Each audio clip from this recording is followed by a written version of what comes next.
नमस्कार। आकाशवाणी से प्रस्तुत है समाचार प्रभात।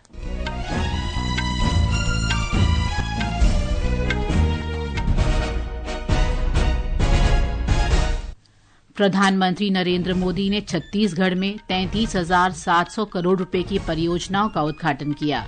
कहा, इन पहलों से हजारों लोगों को रोजगार मिलेगा और राज्य के आर्थिक विकास में तेजी आएगी।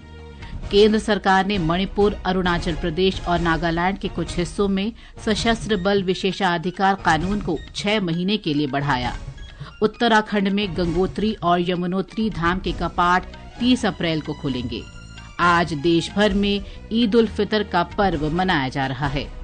अमेरिकी राष्ट्रपति डोनाल्ड ट्रंप ने कहा, अगर ईरान परमाणु कार्यक्रम पर समझौता नहीं करता तो उसे बमबारी और अतिरिक्त शुल्क झेलना होगा। और जॉर्डन में एशियाई कुश्ती चैंपियनशिप में दीपक पूनिया और उदित ने रजत पदक तथा दिनेश ने कांस्य पदक जीता। समाचार प्रभात के साथ मैं प्रियंका अरोड़ा। प्रधानमंत्री नरेंद्र मोदी ने छत्तीसगढ़ में 33,700 करोड़ रुपए की लागत की परियोजनाओं का शुभारंभ किया है। कल बिलासपुर में एक जनसभा में श्री मोदी ने कहा कि इससे हजारों रोजगार पैदा होंगे और राज्य के आर्थिक विकास को गति मिलेगी। हमारी सरकार सिर्फ 4 दीवारें नहीं बनाती, इन घरों में रहने वालों की जिंदगी भी बनाती है। जो पक्के घर मिले हैं, इनमें से अधिकतर की मालिक हमारी माताएं बहनें ही है। श्री मोदी ने कहा कि केंद्र सरकार छत्तीसगढ़ के विकास के लिए प्रतिबद्ध है और इन परियोजनाओं से छत्तीसगढ़ राष्ट्रीय विकास पहलों का लाभ लेने वाले मुख्य राज्यों में शामिल हो गया है। इन परियोजनाओं में प्रधानमंत्री आवास योजना के अंतर्गत 3 लाख नए आवास, स्मार्ट कक्षाओं और आधुनिक प्रयोगशालाओं से युक्त 130 पीएम श्री विद्यालय, क्षेत्रीय ऊर्जा सुरक्षा में वृद्धि के लिए 540 किलोमीटर लंबी पेट्रोलियम पाइपलाइन और माओवादग्रस्त क्षेत्रों में ग्रामीण सड़कों का बड़ा नेटवर्क शामिल है। श्री मोदी ने कहा कि छत्तीसगढ़ में विशेष जनजातीय इलाकों में शिक्षा, आधुनिक बुनियादी ढांचा और बेहतर जीवन यापन के अवसर उपलब्ध कराएगी। आज डबल इंजन सरकार में छत्तीसगढ़ की स्थिति तेजी से बदल रही है। नक्सल प्रभावित क्षेत्रों में स्थायी शांति का नया दौर नजर आ रहा है। श्री मोदी ने कांग्रेस पर छत्तीसगढ़ के भर्ती घोटाले कर युवाओं को विफल करने, कुशासन और विकास परियोजनाओं में अड़चन के लिए जिम्मेदार ठहराया। उन्होंने आरोप लगाया कि कांग्रेस के शासन में भ्रष्टाचार चरम पर था, भर्ती परीक्षाओं में पर्चे लीक होते थे और गरीबों के लिए निर्धारित सरकारी धन का दुरुपयोग होता था।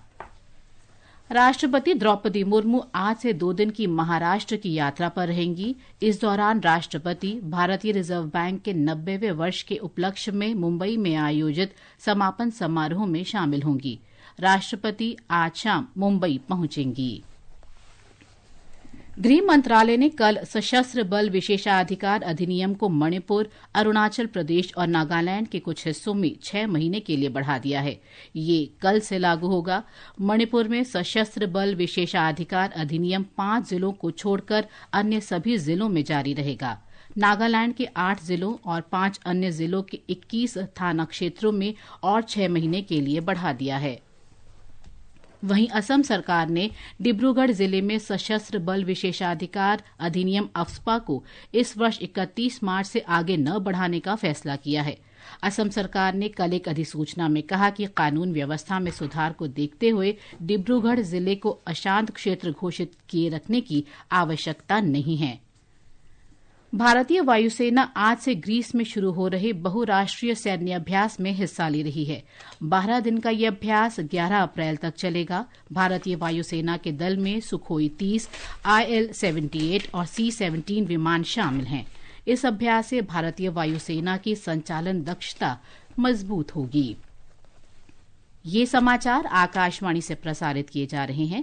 ताज़ा समाचार जानने के लिए आप हमारे social media handle X @AIR News Hindi को फॉलो कर सकते हैं।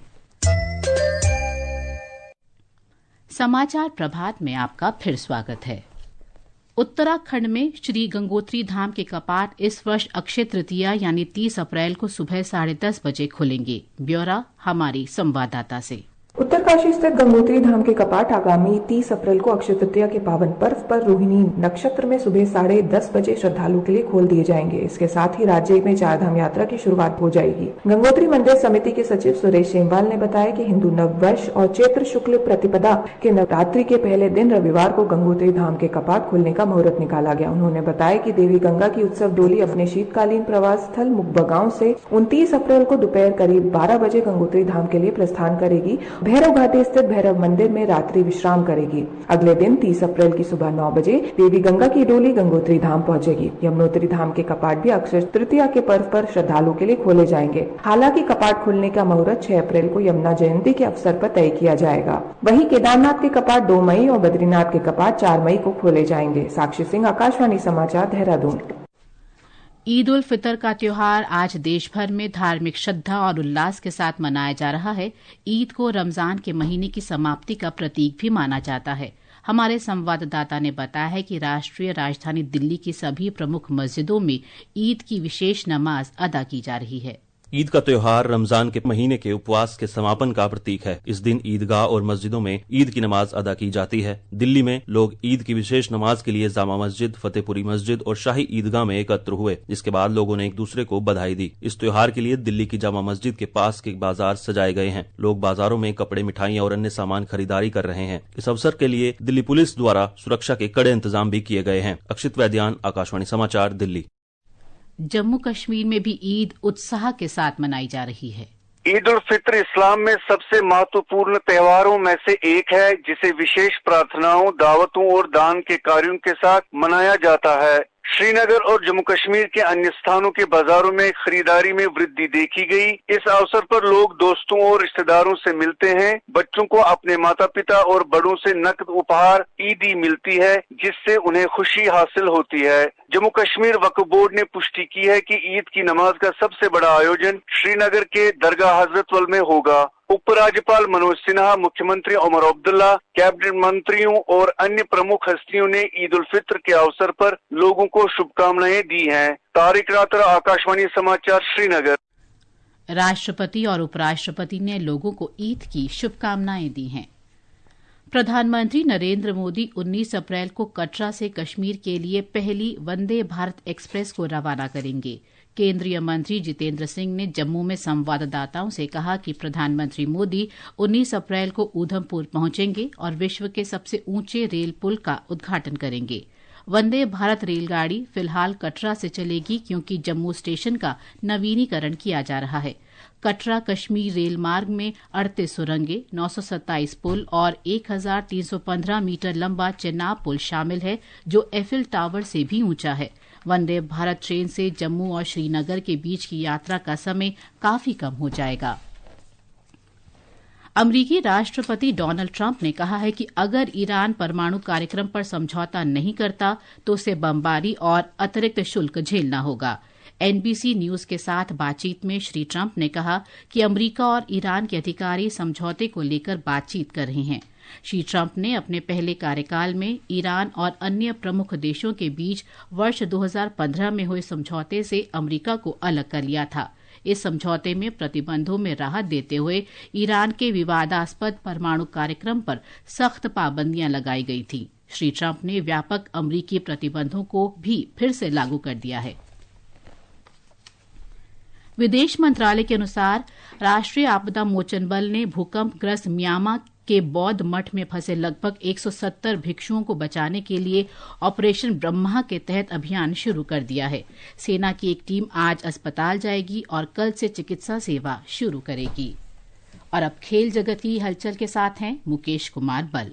जॉर्डन की राजधानी अम्मान में एशियाई कुश्ती चैंपियनशिप की फ्रीस्टाइल स्पर्धा में कल ओलंपिक पदक विजेता दीपक पूनिया और उदित ने रजत पदक जीता। दीपक पूनिया को 92 किलोग्राम भार वर्ग में, जबकि उदित को 61 किलोग्राम वर्ग में रजत पदक मिला। दिनेश ने 125 किलोग्राम वर्ग में तुर्कमेनिस्तान के जिया मोहम्मद सपारोव को हराकर कांस्य पदक जीता। भारत ने इस प्रतियोगिता में 1 स्वर्ण, 3 रजत और 6 कांस्य सहित कुल 10 पदक हासिल किए हैं। इधर आईपीएल क्रिकेट में आज मुंबई के वानखेड़े स्टेडियम में मुंबई इंडियंस का सामना कोलकाता नाइट राइडर्स से होगा। मैच शाम 7:30 बजे से खेला जाएगा। प्रतियोगिता में कल राजस्थान रॉयल्स ने चेन्नई सुपर किंग्स को 6 रन से हराया। एक अन्य मैच में दिल्ली कैपिटल्स ने सनराइजर्स हैदराबाद को 7 विकेट से पराजित किया। इसके अलावा जमशेदपुर की team Indian super league football के सेमीफाइनल में पहुंच गई है। कल शिलोंग में हुए मुकाबले में जमशेदपुर ने नॉर्थ ईस्ट यूनाइटेड को 2-0 से हराया। प्रतियोगिता में अंतिम 4 में रेड माइनर्स का सामना लीग शील्ड विजेता मोहन बागान सुपर जायंट से होगा। सेमीफाइनल के 2 चरणों में 3 और 7 अप्रैल को जमशेदपुर का सामना मोहन बागान सुपर जायंट से होगा।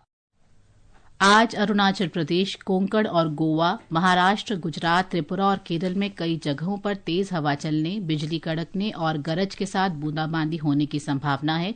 दूसरी तरफ सौराष्ट्र और कच्छ में कई स्थानों पर लू चलने का अनुमान है।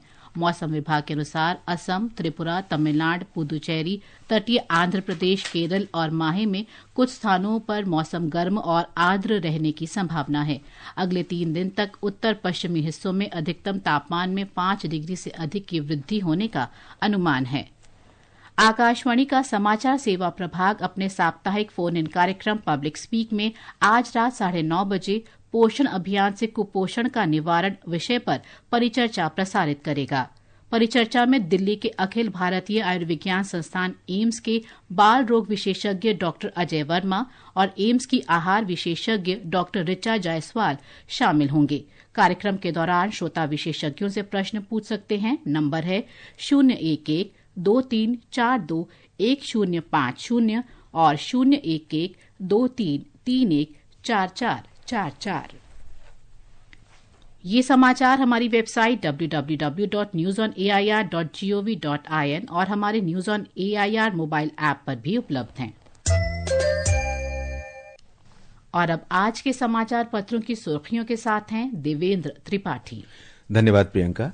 छत्तीसगढ़ के बीजापुर में 50 नक्सलियों के हथियार डालने की खबर को हिंदुस्तान सहित अधिकांश अखबारों ने प्रमुखता दी है।